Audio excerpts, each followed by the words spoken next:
Salut à tous, on se retrouve pour l'épisode 1338 du Zap Image. On commence aujourd'hui avec l'anniversaire de Serge Aurier, ancien défenseur de l'équipe du Paris Saint-Germain, maintenant du côté de l'équipe de Tottenham en Angleterre. Il fête aujourd'hui ses 28 ans, bon anniversaire à l'Ivoirien. On continue avec son équipe, l'équipe de Tottenham qui jouait hier soir du côté de Stoke City, une équipe de deuxième division. Bon après c'était de la Carabao Cup, donc de la Coupe de la Ligue anglaise. Et Tottenham se qualifie pour les demi-finales parce que Tottenham s'est imposé 3-1, donc un but de Gareth Bale, Davids et Harry Kane. Tottenham se qualifie tranquillement pour les demi-finales. Donc pour revenir sur Serge Aurier, donc il n'était pas dans le groupe hier, il était ménagé pour cette rencontre. Donc belle performance des Spurs. Et l'autre quart de finale c'était Everton-Manchester United. Et comme d'habitude, United s'impose à l'extérieur. Donc 2-0 du côté de Everton, un but de Cavani, un but de Martial. Manchester se qualifie pour les demi. Du coup le tirage au sort des demi-finales a été effectué. Énorme choc, le derby de Manchester. Manchester United recevra l'équipe de Manchester City et l'autre demi-finale, c'est Tottenham qui recevra l'équipe de deuxième division Brentford. Ensuite, on prend la direction de la Ligue 1. On va parler de la dernière journée de ce championnat français pour cette année 2020. C'était la 17e journée. On commence avec le Paris Saint-Germain. Donc pour cette dernière, belle victoire des Parisiens 4-0 contre l'équipe de Strasbourg. Un but de Pembele, Mbappé, Gay et Moskine. Donc parfait pour l'équipe du Paris Saint-Germain. Donc on revient sur le jeune Timothée Pembele, inscrit son premier but avec le PSG. Félicitations à lui pour le défenseur du PSG. Premier but à seulement 18 ans.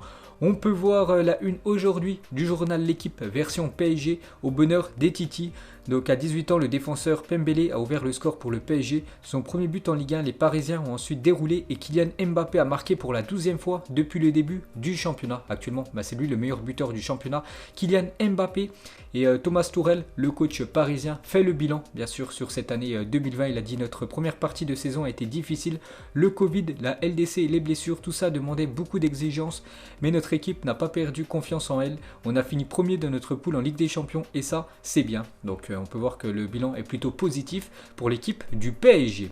Ensuite, on va parler de Lille qui se déplaçait hier du côté de Montpellier. Donc Montpellier à domicile, c'est toujours une équipe très compliquée. Aller chercher la gagne là-bas. Mais Lille a fait le taf et surtout Lille s'est imposé 3-2 du côté de Montpellier. Donc match riche en buts entre Montpellier et Lille qui s'impose 3-2 grâce à un but de Yilmaz à la 86e minute. Encore décisif. L'attaquant turc. Et à noter les gars, Andy Delors qui a inscrit un ciseau exceptionnel. Peut-être l'un des plus beaux buts de l'année 2020 les gars en Ligue 1. Magnifique but de l'attaquant algérien. Ensuite, on va parler de l'Olympique lyonnais. Super victoire de nos Lyonnais pour finir cette année. Donc notre équipe domine Nantes sur le score de 3-0 avec des réalisations de Toko Ekambi, Tino Kadewere et Lucas Paqueta. La Team OL passera les fêtes en tête de la Ligue 1. C'est vrai que Lyon est actuellement leader du championnat. On peut voir qu'ils font la une aujourd'hui. Le journal L'équipe, c'est marqué c'est Noël. On peut voir les deux lettres OL bien sûr en rouge. Tous les voyants sont au vert actuellement du côté de Lyon. Donc grâce à leur victoire acquise dès la première mi-temps 3-0, les Lyonnais vont passer les fêtes en leader de la Ligue 1. Une meilleure différence de but leur permet de devancer Lille, vainqueur à Montpellier 3-2. Donc c'est fait les gars, l'Olympique lyonnais est champion d'automne, premier avec 36 points à la trêve, deuxième meilleure attaque de Ligue 1, 34 buts et 13 matchs sans défaite, 8 victoires, 5 matchs nuls pour cette équipe de Lyon. Donc on sait que l'objectif c'est de retrouver le podium pour pouvoir jouer la future LDC. C'est très bien parti pour cette équipe de Lyon qui confirme qu'ils ont été très bons sur cette année 2020 parce que l'OL en 2020 c'est quand même une demi-finale de Ligue des Champions, finaliste de la Coupe de la Ligue et premier de la Ligue 1 à l'issue de l'année. Donc une belle année pour l'OL. Ensuite, une déclaration de Pierre Ménès, consultant sur Canal+. Il a dit: j'avoue être extrêmement séduit par le jeu de l'Olympique lyonnais depuis quelques semaines. Le milieu de terrain est magnifique, probablement le meilleur de France. Vous partagez son avis, moi je le partage à 100% à l'avis de Pierre Ménès qui dit qu'actuellement le milieu lyonnais, donc on pense à Paqueta, on pense aussi à Houssem Aouar. Voilà, c'est le meilleur milieu actuellement en Ligue 1. Qui devance bien sûr l'équipe du Paris Saint-Germain. Donc c'est vrai que Lyon les gars actuellement ça propose du très beau football. Et pour finir les gars sur cette rencontre, on va parler de l'équipe qu'on a pris 3 hier, l'équipe de Nantes. Et on peut voir que ça fait la une aujourd'hui du journal L'équipe version Nantes. Parce que normalement le futur entraîneur de l'équipe de Nantes les gars, ça devrait être Raymond Domenech, va bien devenir le nouvel entraîneur du FC Nantes, annonce le Parisien confirmant une information de 20 minutes. L'ancien sélectionneur des Bleus qui n'a plus entraîné depuis 2010, depuis l'affaire qu'il y avait eu avec l'équipe de France en Afrique du Sud. Donc il devrait s'engager 6 mois, donc la deuxième partie de saison. Et ça devrait être lui le nouvel entraîneur de l'équipe du FC Nantes. Ensuite on va parler de l'Olympique de Marseille. Donc contrairement à tous les autres gros de la Ligue 1, que ce soit le Paris Saint-Germain, Lille ou Lyon, qui ont tous gagné, Marseille les gars perd des points et défaite 2-1 du côté de Angers. Donc l'OM termine mal cette année avec une défaite 2-1 face à Angers et un troisième match de rang sans victoire pour les Olympiens. Diony, auteur d'un très beau but hier soir. Marseille termine du coup l'année 5e avec 2 matchs en moins, c'est vrai.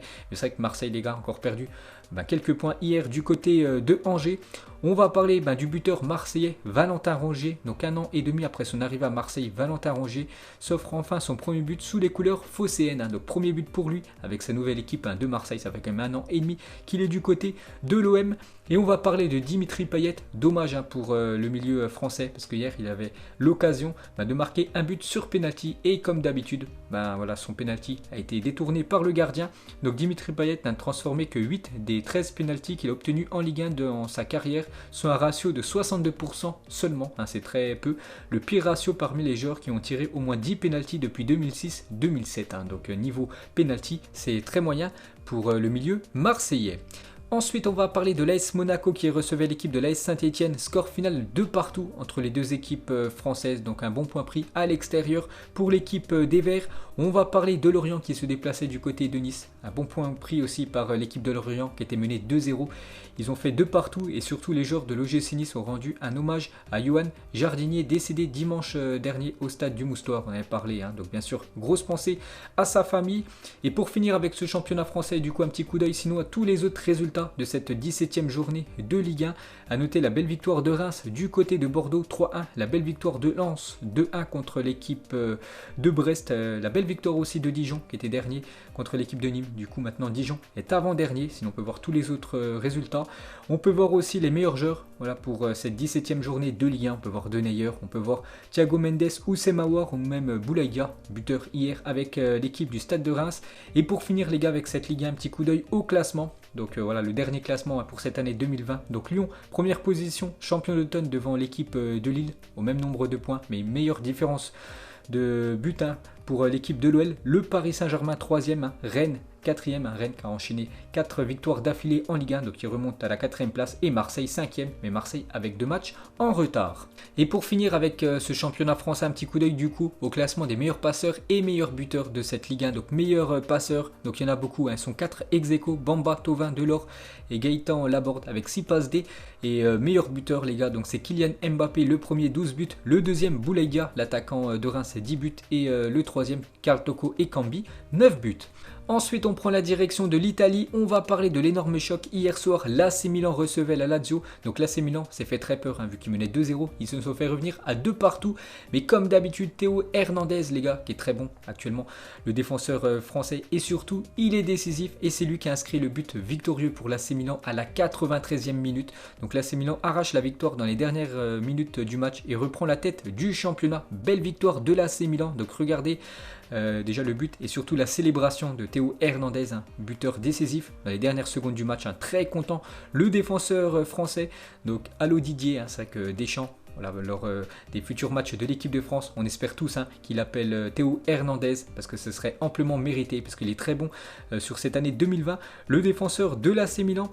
Et pour finir avec cette équipe italienne, l'AC Milan n'a toujours pas perdu le moindre match de championnat cette saison. Donc les stats, c'est 14 matchs, 10 victoires, 4 matchs nuls, donc 0 défaite, 29 buts marqués contre seulement 14 buts encaissés. Actuellement leader cette équipe de Milan. Et pour finir avec eux, donc c'est la deuxième équipe de l'histoire du top 5 du championnat européen à enchaîner 15 matchs consécutifs avec 2 buts minimum au compteur sur une même année civile. Le record ultime est détenu par le Barça avec 18 matchs d'affilée à 2 buts minimum par match. Donc c'était en 1987. Ensuite, on va parler de l'autre club à Milan, l'Inter Milan, aussi qui met la pression sur l'AC Milan vu que l'Inter s'imposait 2-1 du côté de Hellas Vérone, un but de Lautaro Martinez et un but du défenseur Skriniar. Donc belle performance aussi de l'Inter. On va parler de Naples qui recevait l'équipe du Torino. Donc un but d'Insigne à la 92e minute permet à Naples d'arracher le match nul 1 partout face au Torino, bon dernier du championnat. C'est quand même un mauvais résultat pour l'équipe de Naples. On va parler de l'AS Roma qui recevait l'équipe de Cagliari et belle victoire de l'AS Roma qui s'impose 3-2 et du coup qui monte à la 3e place du championnat. Et pour finir les gars, on va parler de la Juventus. Donc vous savez qu'avant-hier, la Juventus a perdu à domicile 3-0 contre la Fiorentina. Et selon la Gazzetta italienne, l'arbitre de Juventus-Fiorentina, Federico La Pena, devrait être suspendu pour un match. Pourquoi? 2 pénaltys non sifflés à la Juventus sur une faute sur Cristiano Ronaldo et Bernardeschi et un carton rouge non donné à Borja Valero. Donc du coup il a été sanctionné cet arbitre et il est suspendu un match parce qu'en gros il a fait quelques erreurs d'arbitrage lors de Juventus Fiorentina. Et pour finir les gars avec la Juventus, on va parler de la vedette Cristiano Ronaldo. Donc le message de CR7 sur Instagram, il a dit: nous sommes la Juventus et nous ne pouvons tout simplement pas accepter moins que l'excellence sur le terrain. Croyez en nous, faites confiance à notre équipe. Donc il a dit ça après la défaite subie de son équipe 3-0. Et sinon vous pouvez voir le long texte de Cristiano Ronaldo sur ses réseaux sociaux. Donc en gros il parle de cette année 2020. Et pour finir avec le football italien, du coup un petit coup d'œil au classement. Donc l'AC Milan en première position devant l'Inter, l'AS Roma 3e, Sassuolo 4e. On peut voir que la Juventus, je dis qu'hier la Juventus a perdu 3 points au classement vu que le match contre Naples va être rejoué. Donc du coup la Juventus est quand même 6e actuellement de la Serie A. Ensuite direction l'Espagne, on commence avec le Real Madrid qui recevait hier soir l'équipe de Grenade. Des belles victoires du Real Madrid 2-0, un but de Casemiro et un but comme d'habitude de Karim Benzema. Le Real Madrid revient à hauteur de l'Atlético Madrid, donc les deux équipes de Madrid actuellement à la lutte en Liga. On revient les gars sur Benzema, est désormais le meilleur buteur de Liga avec 8 buts. Donc félicitations bien sûr à l'attaquant français. Donc toujours avec Benzema avec 354 buts inscrits en professionnel. Benzema égale ce soir, donc hier soir, un certain Michel Platini. Donc Michel Platini tout au long de sa carrière, 354 buts inscrits. Benzema au même nombre de buts inscrits que Michel Platini, mais bien sûr il va pouvoir dépasser ce record dans quelques matchs. L'attaquant Karim Benzema, toujours avec lui, on peut voir qu'il fait la une du journal Marca. Aujourd'hui c'est marqué une autre belle soirée. Le Real Madrid a été chercher sa victoire pour continuer à être co-leader de Liga. Casemiro et Benzema ont validé le triomphe face à une courageuse équipe de Grenade. Rodrigo a quitté le terrain sur civière suite à une blessure musculaire. Donc ça c'est juste le point noir pour l'équipe du Real Madrid, c'est la blessure de Rodrigo. Donc une déclaration de Zidane, il a dit: ce fut un match très disputé, je suis content pour les joueurs, la première période a été compliquée, mais nous avons mieux abordé les choses en seconde période et d'une manière générale, nous avons mérité la victoire. Donc hier j'ai fait un long débrief et c'est vrai que les gars, le Real Madrid, il n'y a rien à dire, mérite sa victoire hier.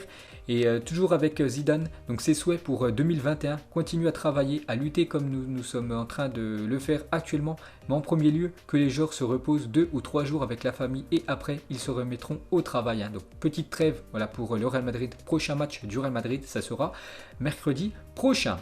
Toujours avec le Real Madrid les gars, encore sauvé par l'arbitrage. Donc bien sûr le camp Blaugrana, voilà les supporters du FC Barcelone crient au scandale hier. Pourquoi? Donc 2 actions où tout simplement l'équipe de Grenade aurait pu bénéficier d'un penalty. Donc déjà à 0-0, Casemiro a d'abord plaqué un joueur de Grenade dans la surface, mais l'arbitre et la VAR n'ont pas accordé de penalty. C'est surtout sur cette action là où vraiment l'équipe de Grenade aurait dû avoir normalement un penalty. Et deuxième action du match à 1-0, Casemiro a ensuite arrêté un tir de la main, mais l'arbitre et la VAR n'ont toujours pas accordé le penalty. Bon après sur cette deuxième action, Casemiro touche avant le ballon de la cuisse et après le ballon file sur sa main. Donc là ok, il n'y a pas penalty, mais sur la première action, j'avoue que normalement il y avait penalty pour bien sûr l'équipe de Grenade. Donc la team Ansu Fati, bien sûr sur Twitter, voilà les supporters Blaugrana sont vraiment déçus, crient au scandale. Donc c'est sur cette action les gars que normalement il y aurait avoir penalty pour l'équipe de Grenade. Sur un coup franc de Grenade, on peut voir Casemiro les gars tout simplement en train de plaquer l'attaquant de Grenade. Donc l'arbitre n'a rien dit et normalement bien sûr il y avait penalty pour cette équipe de Grenade. Et toujours avec Casemiro, donc il a dit à la fin du match: le coach doit être content car il me demande toujours d'apporter du danger dans la surface car j'ai un bon jeu de tête.